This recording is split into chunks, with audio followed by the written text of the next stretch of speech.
After 2 weeks of skating this thing around, I love this. It's given me a new taste of life. Those 2 weeks were enough to help me decide to quit that job, pull out of a relationship that was really unhealthy. I decided to take that board the length of Britain and then across Australia. You're a man of many hats. You are a long-distance adventurer, typically known as, would you say? Yeah, probably for another couple of years before I'm just the man with alpacas. Yeah. You are an author. You are a inspirational speaker. You're a filmmaker. You're now the owner of a campsite. You're a founder of a festival. I mean, I think the list goes on more than that, but... Don't want to bore anyone. But this really all started many, many years ago from when you quit a normal life. Yeah. Yeah, it did. I mean, a long, long time ago now. I guess what it all came down to was in my early 20s, I was just wasting away my potential, my health, my mind. I was just doing the same thing every single day, and it never really fit my chemistry, who I maybe thought I wanted to be. And I guess I wanted to start living a life that was fulfilling all of those ideas that I'd have in a pub and would ordinarily leave them there.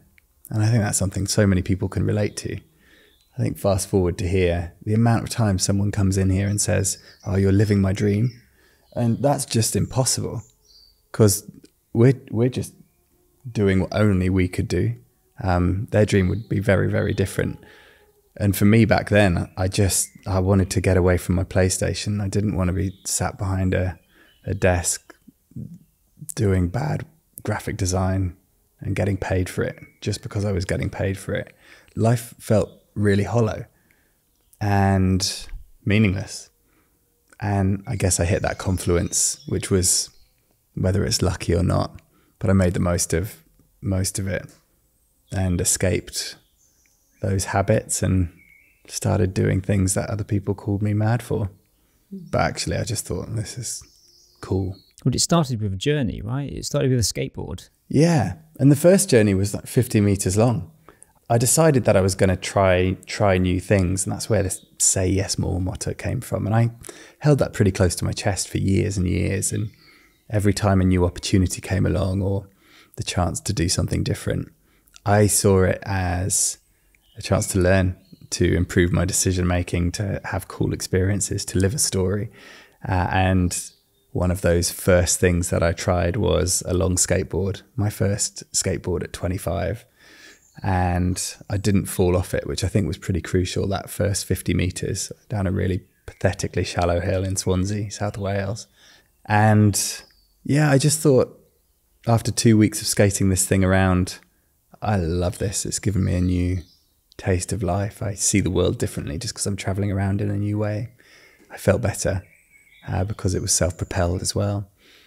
And those 2 weeks were enough to help me decide to quit that job, pull out of a relationship that was really unhealthy, leave a town that the poet Dylan Thomas called the graveyard of ambition, which definitely rhymed with me. And I decided to take that board the length of Britain and then across Australia. And after doing something like that, it's hard to look back. Yeah, it seemed like that was an inception point for you to realize that you could form another path in your own life, one that you had control over. And certainly you've specialized over the years in forms of non-motorized transport, not just typically things like a bike or skateboard, but actually quite unique forms of transport. Some of your adventures I've got here. So you mentioned you skateboarded across Britain and Australia. You've kayaked, you've tandemed, stand-up paddleboarding in the inception of that when it was a new thing. You've sailed, you've swam.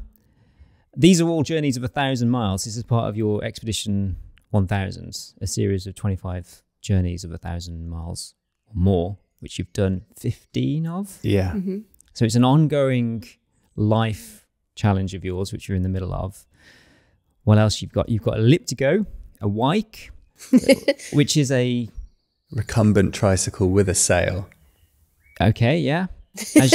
As you do.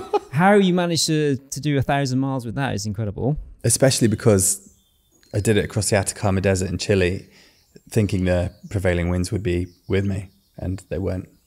Opposite direction. So a lot more pedaling then. Quite annoying, yeah.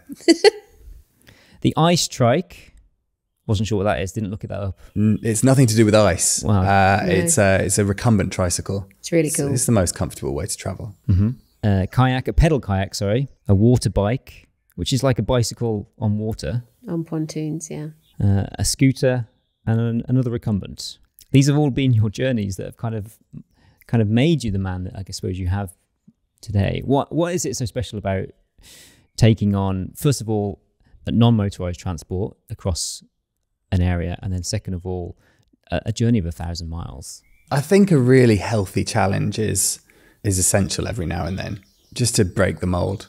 Because we're not the same person year on year. We're always changing, always developing, always evolving. And for me, combining that with a physical challenge, which really tests the mind as much as the body, a geographical journey, a slow one, where you can sense, smell, feel everything, and then the meeting with people along the way. Most of my journeys have been really social ones, led by that icebreaker I've chosen to travel that distance on.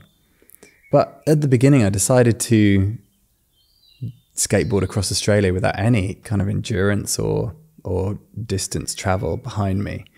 And I felt that it wasn't so much the journey, which is fun and educational. It was more who I'd become because of each trip. And I hoped that as time went on, I would have a more interesting in-between adventures life as a result of the experiences and the things that I learned on these trips.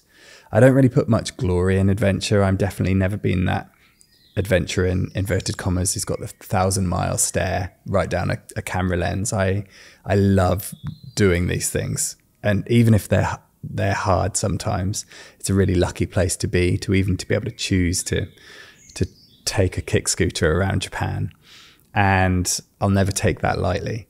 Everything else I take pretty lightly. So luckily 15 years on, I guess that early decision to go skateboarding a long way has proved me right. Choosing Expedition 1000 as my bucket list, my yes list, if you like. I chose 25 journeys because I knew I couldn't tick them off in even a handful of years. It would be a lifetime project. And that's what I wanted, just something to look forward to when I didn't really feel like I had direction. And the 1,000-mile minimum was, well, it's not easy to travel 1,000 miles on anything. It's going to take some work. And that's what I wanted. I didn't want an easy way.